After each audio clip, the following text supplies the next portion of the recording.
남들 다 뭐 스펙 쌓는다고 했을 때 대부분의 사람은 스펙이 뭔지조차 모르고 남들 하는 것만 똑같이 따라하는 사람들이 거의 대부분인 것 같아요. 그러니까 그런 거 그만하시고 진정으로 내가 어떤 작은 분야라도 좋으니까. 안녕하십니까. 저는 실전 심리학자라고 생각하고 살고 있는 박세인입니다. 저는 2004년도부터 대입기숙학원계에서 없었던 심리 수업이라는 것을 만들어서 올해가 벌써 18년째가 됐고 박세니 마인드 코칭 유튜브 채널을 운영하고 있습니다. 그래서 많은 젊은 학생들을 만나왔고 그들의 고민을 풀고 더 멋있게 살 수 있도록 희망을 주고 행복을 전달하는 일을 행복하게 하고 있습니다. 취준생활을 3년째 하고 있습니다. 하고 싶은 것을 찾아 스스로를 돌아보고 부족한 걸 채워가며 노력해왔지만 언제쯤 목표에 도달할 수 있을지 모르겠는 이런 시간이 인생의 낭비 같고 나이만 먹고 사람 구실 못하는 것 같아 부모님께도 주변 사람들에게도 미안한 요즘입니다. 감사하게도 주변에 좋은 사람이 많아 때가 있다. 천천히 가는 사람이 멀리 간다. 늦어도 하고 싶은 걸 하는 게 좋다 등 응원을 많이 받고 있는데요. 솔직히 이런 말이 진짜일까 하는 생각이 더 많이 듭니다. 주변 소식이나 다른 사람들을 보면 어느 형태로든 자신의 삶을 살아나가는 것 같아서요. 코치님은 우리가 소위 성공했다고 말할 수 있는 사람들을 많이 만나오셨을 것 같은데 이런 말들이 정말인지 궁금합니다. 그리고 상담하시면서 느꼈던 인생에서 자신의 길을 찾아 성과를 거두는 사람들의 공통된 특징이 있는지 궁금합니다. 심적으로 괴롭고 지쳐 계신 것 같습니다. 일단 첫 번째 질문하신 그 부분, 나중에 더 좋은 때가 올 것이다, 대기만성 이런 부분에 대한 주변에 좋은 분들이 이렇게 위로의 말씀을 해주시는데 그게 진짜일까? 뭐 진짜였으면 좋겠네요. 일단 진짜가 되도록 제 말씀을 잘 주의 깊게 듣고 또 실천해 주시면 분명히 그렇게 되실 것입니다. 근데 일단 지금 답답하고 지쳐있는 그 모습을 많이 주변에 보이고 계시다는 말씀이에요. 그래서 주변의 사람들이 힘들어하시는 모습에 반응을 해서 희망적인 얘기도 해주시는 거죠. 이건 참 감사하고 좋은 일이긴 한데 제가 좀 우려되는 거는 너무 힘든 모습을 자꾸 주변에 보인다는 그 부분이 좀 문제가 될 수 있다는 것입니다. 한두 번은 좋은 얘기 해줄 수 있고 위로해 줄 수 있지만 예전에 누군가 그랬어요. 모든 위로에는 어느 정도의 조롱이 좀 섞여 있다고. 그 말씀이 제가 비꼬려고 하는 뜻에서 드리는 말씀이 아니라 잘 곰곰이 생각해 보시면 어느 정도 느낌이 오실 수 있을 거라고 생각이 듭니다. 20대 때부터 저도 힘든 상황이 굉장히 많았는데 뭐 집안 빚이 있거나 뭐 이런 부모님이 관계가 안 좋거나 이런 것 때문에 매우 고통스러웠지만 그걸 갖고 자꾸만 누구한테 얘기는 하지 않았어요. 그들이 답을 줄 수 없잖아요. 아무리 뭐 좋은 뜻으로 해줘도 대기만성이야 뭐 이런 식의 얘기밖에는 제가 들을 게 없기 때문에 솔직히. 그래서 저는 그 대신 그런 행동을 하지 않고 외부 조건 상황을 바꿀 수 있는 그런 지혜로움, 지식을 더 찾자. 대부분의 시간을 도서관에서 저보다 먼저 태어나서 더 많이 힘들고 더 고통스러웠던 삶의 그 조건들을 지식을 활용해서 바꾸신 분들, 그분들의 지혜로움을 제가 고스란히 얻고자 도서관에서 굉장히 많은 시간을 보냈습니다. 그러다 보니까 20대 때부터 남들에게 살 수 있었고 제가 힘든 얘기를 굳이 그때도 안 했는데 지금도 할 리가 없죠. 그리고 저를 힘들게 볼 사람도 아무도 세상에 존재하지도 않고 이렇듯 점점 원하는 것 집중해서 열심히 성취하다 보면 우울한 감정에서 벗어나려고 하는 것보다도 열심히 해야 될 걸 하다 보면 자연스럽게 벗어나서 있는 그런 위치, 그런 레벨에 올라가시게 될 겁니다. 또 하나 말씀드리고 싶은 것이 분명히 때가 되면 좋은 상황이 올 수도 있어요. 타이밍이 있잖아요. 타이밍이라는 게 사람마다. 그 타이밍이라는 것이 그냥 오는 것을 기대하지 말고 기회는 준비된 자에게 주어진다. 이런 말씀 많이 들으셨을 거예요. 기회는 인생에 3번 온다. 근데 이런 말들이 저는 매우 평범한 자들이 하는 얘기라고 생각을 하는 사람이에요. 기회는 준비된 자한테 오긴 와요. 근데 아주 작고 부스러기 같은 기회만 준비하고 가만히 있는 자한테 주어집니다. 그렇다면 큰 기회, 엄청난 기회는 누구한테 갈까요? 그건 스스로 준비를 해놓고 준비된 지식을 활용하고 남들에게 알리고 적극적으로 행동을 한 사람들한테 다 좋은 기회가 싹 다 가고 그 다음 남아있는 아주 부스러기, 모래알 같은 그런 기회만 준비된 자, 그리고 가만히 있는 자에게 갈 뿐이에요. 좀 생각을 적극적으로 바꾸셔야 된다는 거죠. 그러니까 준비하고 가만히 있는 것이 능사가 아니라 준비를 했으면 액티브하게 이렇게 계속 움직이고 실천하고 활용하는 그런 식으로 하지 않는다면 절대 안 된다는 겁니다. 저도 아주 무의식을 바꿀 수 있는 지식을 젊은 나이 때부터 많이 갖췄지만 그걸 갖고 가만히 있었다면 기숙학원 원장님들이 저한테 오셔서 저희 집 수소문해서 저한테 기회를 만들어주겠다 이런 얘기는 안 하셨을 거예요. 제가 계속 약속도 안 하고 큰 학원 뛰쳐들어가서 원장님들 쫓겨나도 또 들어가고 막 계속 그러면서 설득했기 때문에 저도 20대부터 아주 외부 조건과 상황을 싹 다 바꿔오고 아주 멋있게 행복하게 살 수 있게 된 거죠. 기회는 내가 만드는 것이다. 언젠가 타이밍상 주어지기만 바라지 마시고 내가 적극적으로 만들 수 있다. 이런 생각을 해서 계속 행동을 멋있게 해보시라는 점을 말씀드리고 싶습니다. 또 하나가 성공한 사람들을 제가 많이 만나니까 저한테 내담자로 오시는 분들도 또 꽤 성공하신 분들도 정말 많으니까 그런 패턴을 이미 알고 있죠. 몇 가지만 좀 말씀드리면 이게 가난한 자하고 완전 정반대예요. 가난한 자는 자신이 받은 돈 그 액수만큼 일하려고 합니다. 그 액수 이상으로는 안 해요. 그걸 더하면 손해라고 생각하는 거죠. 근데 부자들은 정반대예요. 자신이 한 거, 자신이 받은 돈 그 액수보다 훨씬 더 많이 합니다. 자신의 보수보다 더 많은 일을 하는 습관, 그것을 갖춘 사람만이 성공을 해요. 자신의 보수보다 더 많은 일을 하는 습관을 갖춘 사람만이 완전히 고도의 집중과 몰입 상태로 남들을 만들어낼 수 있어요. 그런 퍼포먼스를 보여주고 그런 지식을 갖고 설명해내고 기회를 얻게 됩니다. 그렇기 때문에 보수보다 더 많은 일을 하는 습관을 갖추시면 또 많이 발전하실 거고, 몇 가지 더 말씀드리면 티끌모아 태산을 믿지 않아요. 가난한 자들은. 하지만 부자들은 믿습니다. 적은 돈을 이렇게 조금씩 모으는 거, 단순한 것만 말씀드리는 게 아니라 무슨 노력을 하더라도 꾸준함이 다르다는 거예요. 어떤 한 사람이 한 습관을 만들려면 최소한 21일이 걸려요. 그래야지 두뇌가 이건 습관으로서 내가 꼭 해야 되는 거구나 라는 인식을 그제서부터 합니다. 그러니까 보통 한 달이라고 생각하시면 편한데, 한 달 정도를 꾸준히 하지 않고 그 꾸준함이 없었고 한 달 전에 끝냈다. 그러면 두뇌 입장에서는 안 한 거나 진배가 없어요. 그래서 한 달 이상을 쭉 했어야지 두뇌에서 나중에 태클 걸지 않고 당연히 해야 되는 거구나 라는 생각을 갖게 되죠. 이 꾸준함을 계속 갖고 살았던 사람들이 이제 부자가 되고 각 분야의 전문가가 되고 능력을 인정받고 그렇게 행복한 사람들이 되죠. 그 점도 명심해 주시고, 굉장히 많은데 하나 더 말씀드리면, 지금 가난한 사람들은 경험자의 말을 믿지 않아요. 자신의 판단을 더 믿습니다. 하지만 부자가 되고 성공한 사람들은 자신을 믿기 전에 이미 경험하고 증명한 사람들 말을 더 믿어요. 그리고 나서 자신을 믿습니다. 증명한 자들의 어떤 지식이나 그런 진리를 내가 내 입으로 말할 수 있고 행동하게 될 수 있었을 때 그때의 나를 믿는 거죠. 지금 말씀드린 건 성공한 사람들의 어떤 확실한 특성들이기 때문에 그런 부분을 여러분이 꼭 지키셨으면 좋겠고, 하나만 더 말씀드리면 성공하지 못한 사람들은 또 사주팔자 이런 거 너무 많이 믿어요. 운명론 이런 걸 너무 많이 믿는데, 반면에 성공한 사람들은 지식을 믿습니다. 저도 지식을 믿는 사람이고, 지식을 믿는다는 것은 그냥 나 혼자 믿으면 안 되고 지식을 완전 내면화 시켜야 돼요. 그냥 언제라도 줄줄줄 내가 그 지식을 말할 수 있는 그런 수준이 딱 되면 그 다음부터는 남들 솔직히 만나고 싶어요. 왜냐면 내가 줄줄 설명을 하면 남들이 고도의 집중과 몰입 상태가 돼서 나에 대한 비판의식, 거부감 이런 거 다 사라지고, 내가 돈을 달라고 하면 기꺼이 돈을 줍니다. 왜냐면 나는 그 사람의 문제를 해결해낼 수 있는 지식으로 그걸 증명해 줄 수 있는 존재가 됐기 때문에 저에 대한 비판의식 없이 돈을 막 주는 거죠. 지식을 믿으니까 계속 지식을 갖고 사람들을 상대해서 설명하고 있는 행동을 더 많이 하는 거죠. 소위 들이대는 것을 계속 하는 것입니다. 젊었을 때부터 저도 수없이 많이 들이댔고 학원계 막 점령하듯이 제 수업을 다 런칭시키고 그랬더니, 이제는 외부에서 알아서 저희가 들이대지 않아도 각 분야의 유명인들이 저희 강남센터에 와서 또 많은 부분을 배워가고 또 요청하고, 이런 식의 더 행복한 삶도 만들어지죠. 처음부터 이런 걸 기대하지 마시고 계속 젊었을 때부터 스스로 자주 들이대다 보면, 지식을 믿고 하다 보면 좋은 일도 나이가 좀 들면서 더 많이 생기게 됩니다. 지금 현재의 그 모습을 갖고 미래를 먼저 판단하지 마세요, 제발. 여러분한테 많은 시간이 있고 그 시간을 올바르게 성공한 자들의 얘기를 듣고 그 사람들의 지식들을 연마하고 이 사회에 있는 잘못된 문제든 편의를 봐주는 그런 지식들을 마련만 하시면 여러분이 바로 세상의 그 분야의 주인공이 되실 수가 있습니다. 힘내시기 바랍니다. 진짜 너무 삶에 의욕이 없어요. 원래 저는 엄청 활동적이고 하루하루 알차게 살지 않으면 몸이 근질거릴 정도로 운동, 공부, 인간관계 다 열심히 하고 관리하면서 살았어요. 주위의 친구들이 진짜 너 독하다고 본받고 싶다는 평도 엄청 듣고 저도 제 자신이 이렇게 사는 게 뿌듯했었어요. 근데 어느 순간부터 취업에 자꾸 실패해서 그런 건지 왜 열심히 살아야 되는지도 모르겠고 저를 놓게 되는 기분이더라고요.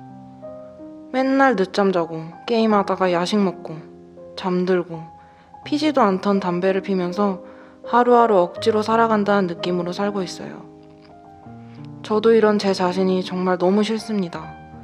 진짜 한도 끝도 없이 우울한데 주변 사람들한테는 그렇게 보이기 싫으니까 해맑게 대화하고 혼자 있는 시간이 오면 펑펑 울곤 해요. 더 무서운 건 이제는 예전에도 저로 어떻게 돌아가야 될지 모르겠어요. 할 게 많은데도 자꾸 미루고 쓸데없는 짓 하면서 시간 보내는 제 자신이 너무 한심합니다. 진지하게 인생을 포기할까 생각도 했었습니다. 주위에서는 잘 될 거라니, 코로나 때문이라니 하는데 그냥 귀에 하나도 안 들어오고 위로도 안 되고 짜증만 납니다. 어떤 마음가짐을 가져야 삶이 좀 나아질까요?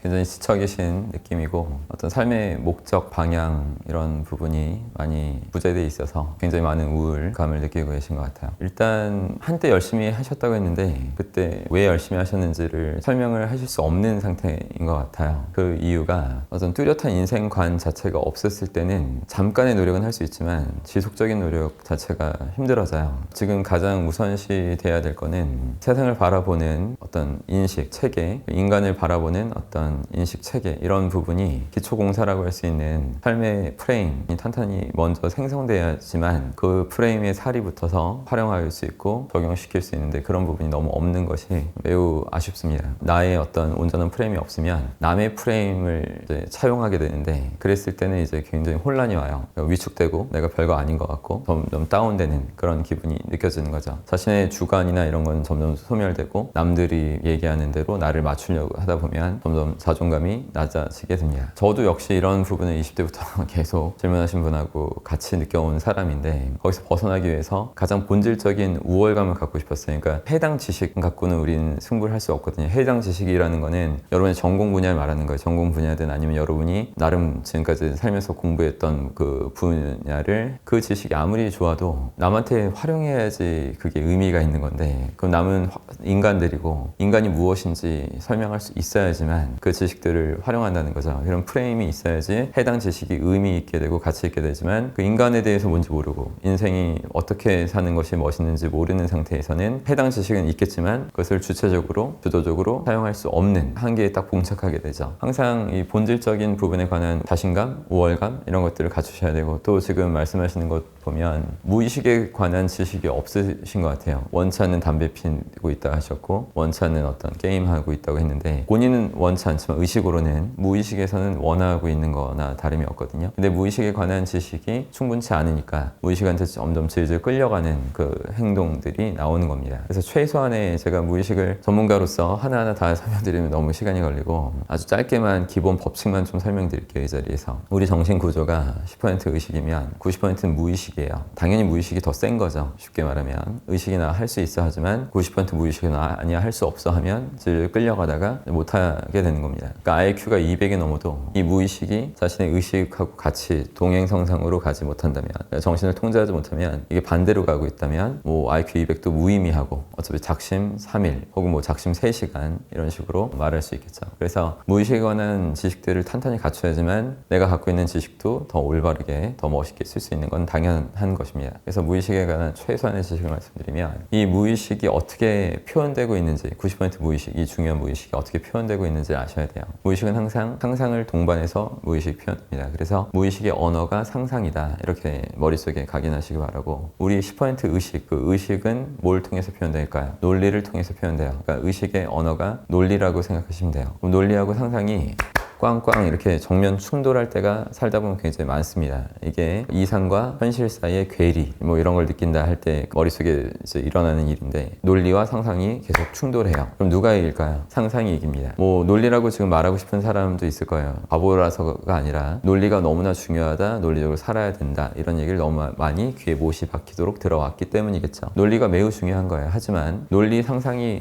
싸울 때마다 상상이 왜 이길 수밖에 없는지 그 기본 정신에 대한 지식이 없으면 그자의 삶은 논리적으로 살 수가 없다는 거죠. 사연 소개해 주신 분도 지금 본인이 논리적으로 게임하는 게 원하는 게 아니라고 하신 건데 그죠? 게임하게 돼 있고 뭐 야식 안 먹으려고 하고 막 해도 먹게 되고 그죠? 담배 안 피려고 했는데 피게 되고 이런 부분이 자꾸 끌려다니고 있는 거예요. 자, 그러면 이런 식으로 논리가 왜 안 통하는지 한번 볼게요. 너비가 한 30cm 정도 되는 강력 철판 3m짜리를 만들어 놓고 그 안에서 우리가 걸어 다니는 게 너무나 쉽습니다. 그죠? 두 발로. 너무 빠져나오지 않고. 근데 이제 100층짜리 빌딩에 또 하나 100층짜리 빌딩을 3m 앞에 세워놓고 거기다 철판을 딱 걸치고 주변에 유리창으로 바람의 영향을 차단시켰다면 논리적으로는 건널 수 있어야겠죠. 근데 사람들한테 논리적으로 건너세요 하면 대부분은 주저앉아서 근처도 못 가고 울어버려요. 이거 논리가 안 통하는 그런 행동을 합니다. 왜 그럴까요? 아시겠죠? 무의식의 언어, 90%나 되는 무의식에서 그 언어인 상상으로 떨어져 버린 상상을 먼저 해버리는 순간에 논리는 공중 분해가 되고 와해가 돼요. 그래서 대부분의 사람들은 상상에서 먼저 지기 때문에 논리가 수반된 행동이 나오지 않는 거예요. 그래서 여러분이 아셔야 되는 건 뭐뭐 하지 말아야지라는 게 얼마나 어리석은 것인지를 좀 제가 느끼시라는 건데, 담배 피지 말아야지 하는 순간 어떻게 될까요? 원치 않는 담배를 피는 상상을 하게 돼요, 무의식에서. 그러면서 담배를 논리적으로 끊을 수가 없게 돼요. 시험 볼 때 떨지 말아야지 하면서 떠는 상상이 먼저 돼요, 무의식에서. 그럼 논리적으로 그걸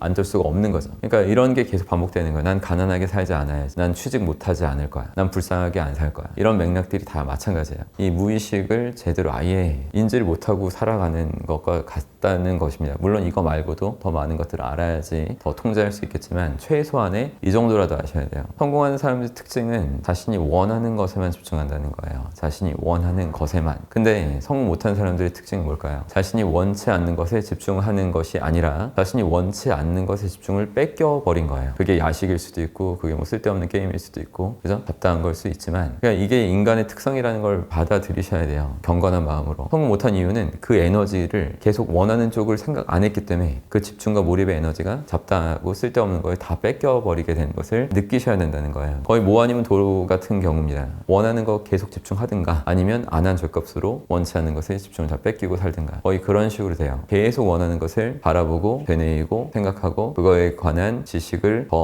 얻어내고 내면화시키는 그런 노력들을 하지 않는다면, 그럼 그 사람은 죽어도 논리적인 삶을 살 수 없게 되는 것입니다. 이건 뭐 내가 좋고 싫고가 아니에요. 법칙에 겸허하게 인간으로서 잘 따라야 된다는 그런 뜻입니다. 잘 따라주시고 노력해 주시면 상황들이 변화해 갈 거예요. 항상 자신의 기준이 없는 게 문제가 돼요. 자꾸 여러분들 타인의 기준에 자신을 맞추거든요. 그런 게 너무 많이 느껴져서 마음이 아파요. 한때 저도 그래봤기 때문에 여러 가지 말씀드릴 수 있지만 함께 느끼실 수 있도록 한번 여쭤볼게요. 여러분, 스펙이 중요하잖아요. 굉장히 많은 사람들이 스펙 쌓느라고, 그죠? 대학에서도 엄청난 돈을 써요. 일단 1인당 거의 5천만 원 정도를 쓴대요. 한 사람이 대학교 졸업할 때까지 스펙 쌓는 비용으로 다 엄청나죠. 소위 있는 집안에서는 돈을 뭐 몇 억씩, 그죠? 지원해 준 거죠. 그래서 잘 되면 다행인데 잘 되지 못하는 경우도 꽤 많다고 하니까 너무 답답하죠. 그러면 여러분 한번 여쭤볼게요. 스펙이 뭘까요? 그럼 바로 대답이 안 나와요. 스페시피케이션의 준말 맞죠? 그럼 보통 하는 말이 다 뭘까요? 우물쭈물하다가 대학교 어디 나왔다, 토익 점수 몇 점이다, 혹은 뭐 자격증 몇 개 있다, 어학연수 갔다 왔다 안 갔다 왔다, 뭐 이런 식으로 다 획일된 그런 얘기를 하고 있어요. 도대체 진정한 스펙은 뭡니까? 진정한 스펙은 본질을 자꾸 생각해 보세요. 핵심은 영향력을 행사할 수 있느냐 없느냐거든요. 어떤 분야에서건 여러분이 한 분야에서 영향력을 행사할 수 있었던 그런 증거, 증명을 인사 담당자들한테 딱 느끼게 해준다면 여러분은 그들의 눈에 인재로 보이겠지만, 자꾸 영향력을 행사해야 되는데 여러분이 스펙이랍시고 쌓은 자격증 이런 것들은 사실상 남한테 돈을 낸 거예요. 남한테 돈을 바쳐서 그 종이를 차곡차곡 쌓은 거밖에 안 돼서 영향력을 행사한 거보다는 영향력을 좀 뺏긴 부분이 많아요. 그래서 진짜 스펙이 아니라는 겁니다. 저 같은 경우에도 우리나라에 없는 수업을 20대부터 만들어서 심리 수업을 만들어서 억대 소득을 첫 해부터 했는데, 제가 어떤 자격증 같은 것을 원장님들한테 보이면서 설득한 거 하나도 없어요.